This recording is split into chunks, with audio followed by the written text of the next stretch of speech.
treating asthma. There is no current cure for asthma. This is why Future Genetics has developed a targeted approach in the form of focused research studies with a view to finding a cure. Fortunately, there are effective treatments for asthma so long as they are used in the correct fashion and in a timely manner.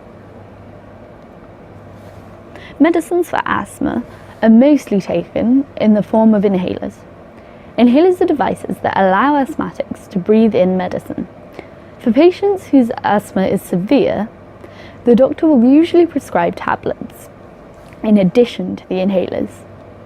The GP or specialist asthma nurse may create a personal action plan for the asthma patient.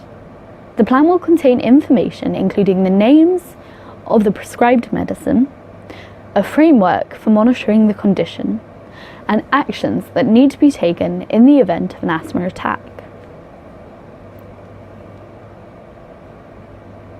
Inhalers.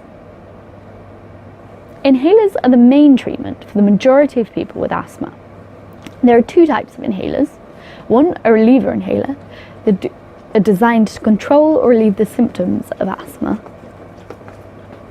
Two, preventer inhalers, that act to reduce the likelihood of asthma symptoms presenting themselves. Reliever inhalers. Most asthmatics will be given a reliever inhaler, which usually comes in blue. The reliever inhalers are taken when symptoms present themselves.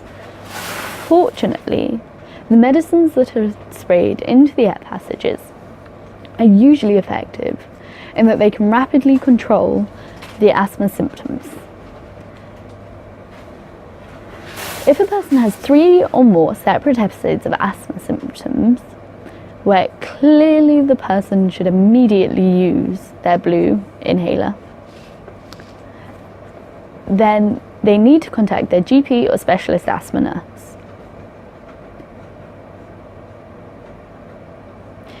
The healthcare professional may then decide to prescribe an additional inhaler, which is called the preventer. Reliever inhalers, like other medicines, do have some side effects. Some people may experience an elevated or increased heartbeat or shaking for a few minutes after they have used their inhaler, but these side effects subside after that. Preventer inhalers. As I have just pointed out in the previous section, your GP or specialist asthma nurse may prescribe an additional preventer inhaler if a person is finding that they are using the reliever inhaler on a regular basis. The clue about using preventer inhalers is in the name.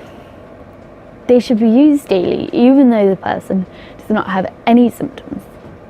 This is because the goal is to prevent asthma symptoms rather than to control any asthma event.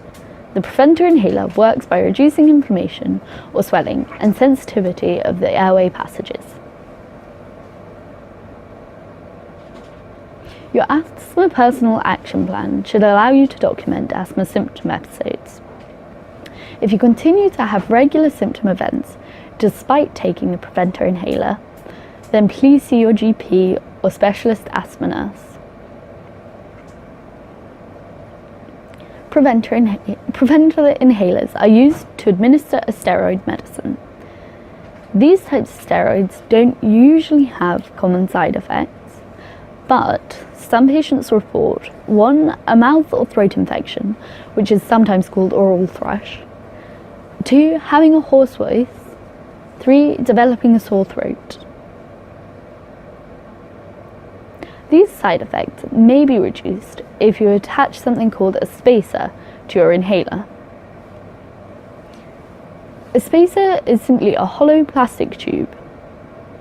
Another way of reducing the above side effects is to rinse your mouth or brush your teeth after using an inhaler.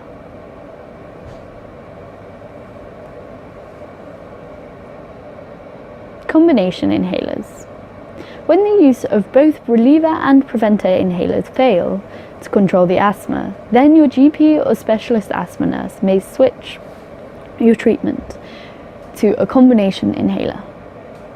Combination inhalers are used daily in order to reduce the likelihood of asthma symptoms presenting, and should a person experience any symptoms, then use of the combination inhaler should result in a longer lasting relief from the symptoms.